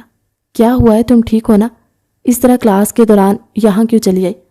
عشا نے اسے دیکھا تو ایک دم سے اس کا غصہ سڑ چڑھ کر بولنے لگا، یہاں کیوں آئے ہیں؟ جائیے نا، اسی نفیسہ سے بات کیجیے۔ یہ بہت اچھا تحفہ دیا آپ نے مجھے شادی کے دوسرے دن کا۔ وہ ایک دم سے پھٹ پڑی اور رونے لگی۔ عشا، سمجھنے کی کوشش کرو، میں تو اس سے ورک شاپ کے متعلق بات کر رہا تھا۔ اچھا، میں اندھی نہیں ہوں، مجھے سب پتہ چل رہا تھا کہ کیا باتیں ہو رہی ہیں۔ اس کے اندر حسد بول رہا تھا۔ تم کیوں جل رہی ہو؟ میں تمہارا ہوں اور تمہارا ہی رہوں گا۔ میرا اس لڑکی سے کیا لینا دینا؟ میں اندھی نہیں ہوں، میں نے سب دیکھا ہے۔ آپ نے اس سے اپنا نمبر دیا اور اس سے اس کا نمبر لیا۔ بھلا آپ یہ کیسے کر سکتے؟ اگر آپ کو میں پسند نہیں تھی تو پھر آپ کو شادی بھی نہیں کرنی چاہیے تھی۔ صرف ایک رات کو حاصل کرنے کے لیے آپ نے مجھے، اس سے پہلے کہ وہ مزید کچھ کہتی، ارحم کی برداشت کی حد جواب دے گئی اور اس نے آگے بڑھ کر اس کے منہ پر ایک زور سے ہاتھ رکھا۔ عشا کو تکلیف ہوئی۔ یہ آپ کیا کریں؟ اب آپ مجھے ماریں گے؟ وہ بھی وہیں کالج میں۔ وہ رو پڑی اور روتے ہوئے نرسنگ روم سے نکل کر فوراً سے پرنسپل کے آفس میں گئی۔ وہاں سے ہاف ڈے لیو لی اور ٹیکسی لے کر گھر کی طرف آ گئی۔ یہ لڑکی خود تو پاگل ہے، مجھے بھی پاگل کر دے گی۔ کل تک تو اسے کچھ بھی نہیں معلوم تھا شادی کے تقاضوں کے بارے میں، اور اب یہ اس قدر مجھ سے اٹیچ ہو گئی ہے کہ میرا کسی اور لڑکی سے ہنس کر بات کرنا بھی اسے ناگوار گزرا ہے۔ ارحم نے ایک گہری سانس بھری اور دوسری ورک شاپ کی طرف چل پڑا۔ اسے مسلسل 3 دن اور یہاں آنا تھا، لیکن عشا کا رویہ دیکھ کر اسے لگ رہا تھا کہ وہ یہ زیادہ دیر نہیں کر پائے گا۔ شام کو وہ جیسے ہی گھر آیا، اس کا کمرہ اسے خالی خالی سا محسوس ہوا۔ عشا کہیں بھی نہیں تھی۔ لائبہ، یہ عشا کہاں چلی گئی؟ اس نے فوراً سے باہر آ کر لائبہ سے پوچھا۔ وہ اپنے کمرے میں ہے، اسٹڈی کر رہی ہے۔ لائبہ کے ایگزامس ہو رہے تھے، اس لیے اس نے زیادہ کریدنا مناسب نہ سمجھا اور فوراً سے عشا کے سر پر پہنچ گیا۔ اب یہ تمہارا کمرہ نہیں ہے، میرا کمرہ تمہارا کمرہ ہے، تو پھر تم یہاں کیا کر رہی ہو؟ وہ جیسے پھٹ پڑا۔ میری مرضی، میں جہاں بھی رہوں، آپ جائیے نا، جا کر ان لڑکیوں سے بات کیجیے جو آپ کی ہوگی۔ سب کچھ نمٹ گیا تو پھر آپ کو میری کیا ضرورت؟ وہ جو کتاب پڑھی تھی ایک دم سے اسے اپنے سامنے غصے میں کھڑا ہوتے پایا تو اپنی زبان نہ رکی اور کہنے لگی، عشا تم کیوں بات کو بڑھاوا دے رہی ہو؟ کیا پاگل ہو گئی ہو؟ وہاں تو ظاہر ہے میں کردار میں تھا اور اسی کے مطابق مجھے عمل کرنا تھا، لیکن تم تو سمجھتی ہو نا، میں کچھ نہیں سمجھتی۔ ورک شاپ دینے کا یہ مطلب نہیں ہے کہ ارحم خانزادہ یہ بھی بھول جائے کہ وہ شادی شدہ ہے، اور تو اور آپ نے مجھے دوسروں کو بھی بتانے سے منع کر دیا۔ اس بات کا کیا مطلب ہے؟ یہی نہ کہ آپ خود کو سنگل ظاہر کر کے اور زیادہ لڑکیوں سے فلرٹ کر سکے۔ آپ کے ساتھ اپنے کمرے میں نہیں رہوں گی، اس نے دو ٹوک لہجے میں کہا۔ تو ارحم نے اپنا سر پیٹ لیا۔ ٹھیک ہے، جیسے تمہیں ٹھیک لگے، لیکن یہ بات یاد رکھنا کہ ارحم کسی کے آگے جھکتا نہیں ہے۔ میں نے تمہیں بہت محبت سے منتیں کر کے اپنے کمرے میں چلنے کا کہا، لیکن اب میں نہیں کہوں گا۔ ارحم نے آج تک کسی کی اتنی منتیں نہیں کی جتنی تمہاری کی ہیں۔ ٹھیک ہے، تمہاری مرضی۔ وہ ایک دم سے ناراض ہو گیا اور پلٹ کر جانے لگا۔ تو عشا کو اپنی غلطی کا احساس ہوا، لیکن اس کی انا نے اسے روک لیا۔ جاتا ہے تو جائے، میں بھی اسے بتانا چاہتی ہوں کہ اس کی یہ حرکت مجھے بالکل پسند نہیں آئی۔ رات کو جب گہرا اندھیرا چھا گیا، وہ اس کے کمرے میں آئی تو وہ سو رہا تھا۔ اس کا موبائل مسلسل بج رہا تھا۔ عشا نے کچھ بھی نہ سوچا، ایک دم سے اس کا فون اٹھایا۔ اس کا موبائل اٹھا کر میسیجز دیکھنے لگی تو نفیسہ کے بے شمار میسیجز آئے ہوئے تھے، جن میں سے ایک دو کا جواب تو ارحم نے دیا بھی تھا۔ وہ جواب بالکل نارمل تھے، لیکن عشا کے دل میں ایک اور گھرا پڑ گئی۔ تو میری ناک کے نیچے یہ کھیل کھیلا جا رہا ہے۔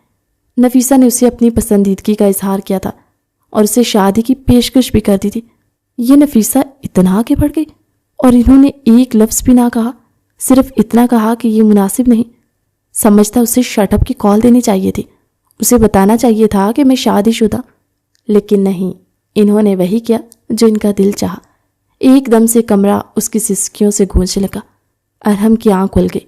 ویسے بھی اسے 2 دن بعد واپس لوٹ جانا تھا، لیکن عشا کے رویے نے اسے پریشان کر دیا۔ کیا ہوا؟ تم یہاں کیوں آ گئی اور رو کیوں رہی ہو؟ کیا مطلب یہاں کیوں آ گئی؟ میں اپنے کمرے میں نہیں آ سکتی؟ ارحم نے اس کی بات سنی تو ایک لمحے کے لیے دنگ رہ گیا۔ نہیں، میرا مطلب یہ نہیں تھا۔ خیر چھوڑو، تم رو کیوں رہی ہو؟ وہ جیسے ہی آگے آیا تو عشا نے ہاتھ اٹھا کر اسے روک دیا اور اس کا موبائل اس کے آگے لہرایا۔ یہ نفیسہ کا نمبر ہے، مجھے اچھی طرح یاد ہے اس کا نمبر، میرے پاس بھی موجود ہے۔ یہ اسی کا رائٹنگ سٹائل ہے۔ میں سوچ بھی نہیں سکتی تھی کہ آپ میرے ساتھ ایسا کریں گے۔ وہ اپنے چھوٹے دماغ کے ساتھ یہی سوچ سکتی تھی۔ ارحم کا دماغ بھگ سے اڑا۔ اب اگر تم نے ایک اور لفظ بھی کہا تو میں تمہارا وہ حشر کروں گا، تم یاد رکھو گی۔ کیا حشر کریں گے آپ میرا؟ کیا آپ کو نہیں پتا کہ آپ کی بیوی ہوں میں اور آپ سے سوال کرنے کا حق رکھتی ہوں؟ کس حق سے آپ نفیسہ سے میسیجز پڑھ رہے ہیں اور اسے کچھ بھی نہیں کہہ رہے؟ کم از کم اسے اتنا تو بتا دیں کہ میں شادی شدہ ہوں۔ کیوں اپنی شادی کو چھپا رہے ہیں؟ کیا آپ شرمندہ ہیں؟ یا آپ نے صرف اور صرف مجھ سے شادی اس لیے کی تھی تاکہ آپ کو کیپٹن ہونے کے بعد فوراً سے گھر مل سکے؟ فیملی ہوگی تو گھر ملے گا نا۔ اس نے سینے پر بازو لپیٹتے ہوئے حقیقت اس کے منہ پر ماری تو ارحم نے تڑپ کر اس کی طرف دیکھا۔ میں تمہاری مزید بکواس نہیں سنوں گا، چلی جاؤ یہاں سے، اس سے پہلے کہ میں بہت کچھ غلط کر بیٹھوں۔ ارحم کو اس سے اس قدر بچپنے کی توقع نہیں تھی۔ ٹھیک ہے، میں چلی جاتی ہوں، لیکن یاد رکھیں کہ جو کچھ آپ کر رہے ہیں وہ ٹھیک نہیں ہے۔ آخر میں اس کی آواز لرزی اور وہ روتے ہوئے اپنے کمرے میں آ کر لیٹ گئی۔ روتے روتے کب اس کی آنکھ لگی اسے کچھ پتہ نہ چلا۔ آنکھ کھلی تو شور ہو رہا تھا۔ وہ جیسے ہی کھڑکی میں آئی تو کیا دیکھتی ہے کہ ارحم اپنا سامان ہاتھ میں لیے جانے کے لیے تیار تھا اور شام سے گلے مل رہا تھا۔ یہ مجھے بتائے بغیر کیسے جا سکتے ہیں؟ وہ فوراً سے اپنا دوپٹہ تلاش کرنے لگی اور فوراً سے نیچے کی طرف بھاگ گئی۔ ارحم، اس نے آواز لگائی تو ارحم نے پیچھے مڑ کر دیکھا۔ بھابھی، آپ یہاں کیا کریں گے؟ مجھے تو لگا آپ انہیں سی آف کرنے آئیں گی، آج انہیں واپس جانا ہے۔ عشا نے یہ سنا تو اس کا دل ایک دم سے جیسے بند ہونے لگا۔ آپ نے مجھے بتایا بھی نہیں کہ آپ واپس جا رہے ہیں۔ اس کی آنکھوں میں مزید آنسو آنے لگے اور وہ دوبارہ سے اندر کی طرف پلٹ گئی۔ بہت ناراض ہے مجھ سے، پتہ نہیں کیسے مانے گی، اور میرے پاس وقت بھی نہیں ہے، ارحم نے کہا اور لائبہ کو اس کا خیال رکھنے کی ہدایت کی۔ شام تک عشا کو اچھا خاصا بخار ہو گیا تھا اور آپ نے میرے ساتھ بالکل بھی اچھا نہیں کیا۔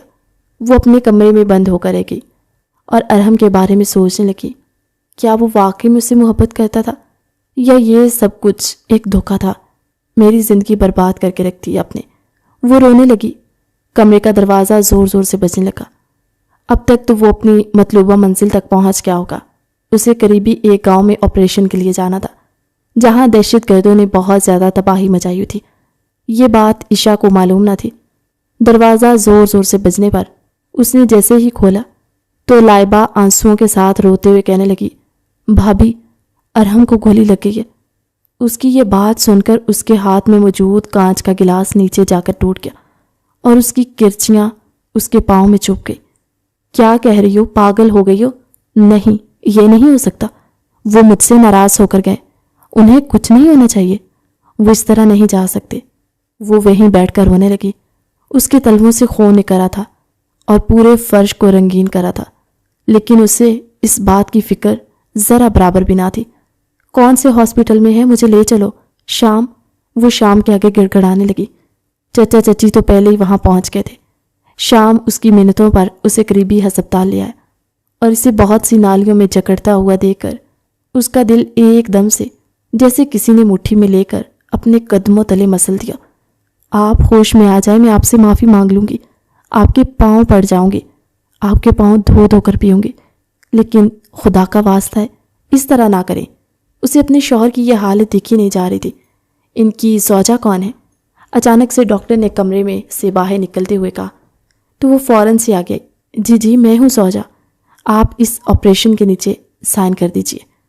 اس کے بعد کچھ کہا نہیں جا سکتا۔ وہ اس آپریشن کے بعد عشا نے یہ سنا تو اسے اپنے پیروں تلے سے زمین کھسکتی ہوئی محسوس ہوئی اور وہ وہیں زمین پر بیٹھ گئی۔ پورا ایک دن ہو گیا تھا اور اسے ہوش نہیں آیا تھا۔ عشا کا رو رو کر برا حال تھا۔ پھر وہ گھڑی بھی آئی جب عشا کی دعائیں رنگ لائی۔ ارحم خانزادہ کو ہوش آ گیا اور وہ عشا کو بلا رہے۔ آپ میں سے عشا کون ہے؟ وہ فوراً سے کھڑی ہوئی اور دوڑتے ہوئے اس کے کمرے میں گئی تو وہ آنکھیں کھولے اسی کا منتظر تھا۔ میری جان۔ اس نے اپنی باہیں پھیلائی تو وہ دوڑتی اس کے گلے لگی۔ آپ نے اچھا نہیں کیا، آپ مجھ سے روٹ کر گئے۔ اس کے آنسو آنکھوں سے نکل کر اس کے سینے میں جذب ہو رہے تھے۔ ابھی بھی میں نے اچھا نہیں کیا۔ وہ پھیکا سا مسکرایا۔ مجھے معاف کر دیں، میں نے آپ کو غلط سمجھا۔ حالانکہ ان میسیجز میں سے کوئی بھی بات نہیں تھی، لیکن میں کیا کرتی، میں بہت زیادہ حسد کا شکار ہو گئی۔ وہ لڑکی کیوں میرے شوہر سے بات کرے؟ میں اس سے اتنی محبت کرتی ہوں۔ میرا دل چاہتا ہے کہ میں دنیا کی تمام لڑکیوں کو غائب کر دوں اور اسے ہر جگہ میں ہی نظر آؤں۔ یہ ہے میری محبت۔ وہ کہہ کر رکی اور ایک دم سے اس کی طرف دیکھنے لگی۔ آپ ٹھیک ہے نا؟ بس ایسی خبر کے لیے اب مجھے ہر وقت تیار رہنا پڑے گا۔ وہ کہہ کر خاموش ہو کر کافی دیر تک اس کا چہرہ تکتی رہی اور اس کے چہرے پر اپنا ہاتھ پھیرتی رہی۔ فوجی کی بیوی بہادر ہوتی ہے۔ آج یہ خبر تھی، کل کوئی اور خبر، اگر اس میں بھی بچ گیا تو پرسوں کوئی اور خبر۔ جب تک ریٹائرمنٹ نہیں ہو جاتی تب تک تمہیں میرے لیے دعائیں جاری رکھنی چاہیے۔ وہ مسکرا کر اسے سمجھانے لگا۔ اگر آپ کو کچھ ہو جاتا تو میں خود کو کبھی معاف نہ کرتی۔ کچھ بھی نہیں ہوا، تمہارا ارحم خانزادہ تمہارے سامنے موجود ہے، اور یہ دیکھو میں نے نفیسہ کا نمبر اسی وقت ڈیلیٹ کر دیا تھا۔ اس نے فون کی طرف اشارہ کر کے کہا تو اس نے ایک بار پھر سے شرمندہ ہو گئی۔ میں آج تمہارے سامنے اعتراف کرنا چاہتا ہوں، اس نے عشا سے کہا اور اس کا چہرہ اپنے ہاتھوں کے پیالے میں بھر لیا۔ اس کے کان کے قریب ہوا۔ تمہارے بغیر میرا رہنا ناممکن ہے اور دشوار ہے، اس لیے اب جہاں میں جاؤں گا وہاں تمہیں بھی لے جاؤں گا۔ اس بار تو گولی لگی ہے تو تمہیں ساتھ رکھنے کی اجازت مل گئی۔ اگلی بار سارے ڈاکومنٹس جمع کروا کر تمہیں اپنے ساتھ ہی رکھا کروں گا۔ اس نے عشا کو ایسی خبر سنائی کہ وہ بے اختیار اس کے گلے لگی اور اس کے بالوں کو سہلانے لگی۔ یہ آپ نے مجھے بہت بڑی خوشخبری دی ہے۔ اب مجھے آپ کا انتظار نہیں کرنا پڑے گا، بلکہ آپ مجھے ساتھ ہی رکھیں گے نا؟ وہ اس سے تائے چاہنے لگی تو ارحم نے آگے بڑھ کر اس کی آنکھیں چوم لی۔ جی جان، ارحم تم سے دور جانا ایسا ہے جیسے جسم سے روح نکلتی ہے۔ تمہارے بغیر جینے کا تصور ہی محال ہے۔ میں تم سے اتنی محبت کرتا ہوں اور تم سے وعدہ لینا چاہتا ہوں کہ تم بھی میری محبت کی قدر کرو گی اور مجھ سے محبت میں اتنی ہی شدت لاؤ گی اس نے اسے کمر سے کھینچ کر اپنے اوپر گرایا تو عشا شرمانے لگی۔ کیا کر رہے ہیں؟ ہاسپٹل ہے۔ ہاسپٹل میں تو کیا ہوا؟ تم تو میری بیوی ہو نا، اور کوئی اگر دیکھ بھی لے گا تو کیا ہوا؟ رومانس ہی تو ہو رہا ہے اور کچھ تھوڑی نہ ہے۔ اس نے اپنی آنکھ دبائی تو عشا کا کھلکھلاتا ہوا چہرہ دیکھ کر اس نے بے اختیار اللہ کا شکر ادا کیا جس نے اسے زندگی بھی عطا کی، اور اس کی بیوی بھی اس سے ناراضگی دور کر بیٹھی اور اس کے کندھے پر اپنا سر رکھ کر آنکھیں موننے لگی۔ پوری رات آپ کی یاد میں سوئی نہیں ہوں، اس نے کہا، اور میں بھی ہر پل تمہیں یاد کرتا رہوں۔ وہ دونوں ایک دوسرے سے محبت کی باتوں میں مصروف تھے۔ ان کے دلوں میں چھائی غلط فہمی اور نفرت دور کہیں جا سوئی تھی۔ وہ باتیں کر ہی رہے تھے کہ اچانک سے عشا کو خیال آیا۔ ڈاکٹر نے مجھ سے ایک پرچہ سائن کروایا اور کہا کہ آپ کا آپریشن پیچیدہ ہے اور آپ میں بچے پیدا کرنے کی صلاحیت ختم ہو سکتی ہے۔ یہ خبر سنتے ایک دم سے میرا دل جیسے کسی نے مٹھی میں لے لیا، لیکن اگلے ہی لمحے میں نے گہرا سانس لیا، کیونکہ مجھے صرف آپ کا ساتھ مقصود ہے، اور اگر وہی میسر ہو تو سمجھو ساری دنیا ہی میری ہے۔ وہ محبت پاش نگاہوں سے اسے دیکھتے ہوئے کہہ رہی تھی کہ دوران اسے چکر سے محسوس ہوئے۔ یہ مجھے کیا ہو رہا؟ سر کیوں چکرا رہا ہے؟ وہ وہیں بیٹھ کر سوچنے لگی اور پھر اٹھ کر پانی پینے جانے لگی کہ ایک دم سے زمین پر گر پڑی۔ ڈاکٹر، وہ جو خود آپریشن والا تھا کیسے اٹھ کر دوسروں کو بلاتا، اس لیے فوراً سے آواز لگائی۔ ڈاکٹر نے اٹھ کر اسے چیک کیا اور مسکراتے ہوئے ارحم خانزادہ کی طرف دیکھا۔ آج آپ کو اپنی زندگی میں دو خوشیاں ملنے والی ہے۔ ایک تو آپ کا آپریشن کامیاب ہو گیا، اور دوسرا اب آپ باپ بھی بننے والے ہیں۔ یہ خبر سننے کے بعد عشا رونے لگی۔ بے شک میرا رب بہترین فیصلہ کرتا ہے۔ اس نے آگے بڑھ کر ارحم خانزادہ کو گلے سے لگا لیا۔ اللہ پاک نے آپ کی آزمائش سے پہلے ہی ہمیں ماں باپ جیسے بہترین منصب پر نافذ کر دیا۔ اس سے زیادہ خوشی کی بات اور کیا ہو سکتی ہے؟ ارحم تو اللہ کی محبت میں پگھل کر اس کا شکر ادا کرتے نہیں تھکتا تھا، کیونکہ آپریشن نے اس کی صلاحیت پر واقعی میں اثر ڈالا تھا، اور اس سے پہلے ہی اللہ پاک نے اسے اولاد کی نعمت سے نواز دیا۔ وہ جتنا شکر ادا کرتا کم تھا۔